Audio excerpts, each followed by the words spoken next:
नमस्कार प्रणाम, क्या हाल बानी रउआ लोगन के। भोजपुरी के सबसे बड़े पावर सुपरस्टार पवन कुमार का एक और नया गीत धमाका मचाने आ रहा है। नवरात्रि गीत लाल घंघरा के बाद झगड़ा के घर का नया पोस्टर रिलीज हो चुका है, जिसमें पवन कुमार और पुनीता प्रिया ने अपने स्वर दिए।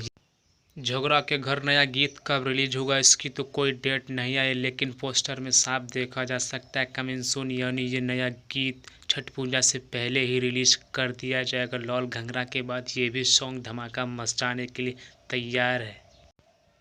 पवन सिंह ने इस गाने को रिलीज करने के लिए बहुत बड़ा रिस्क भी लिया है, क्योंकि ये गाना यूट्यूब के एकदम नए चैनल MBMB यूट्यूब चैनल से रिलीज किया जाएगा, जिसके अभी तक 0 सब्सक्राइबर थे।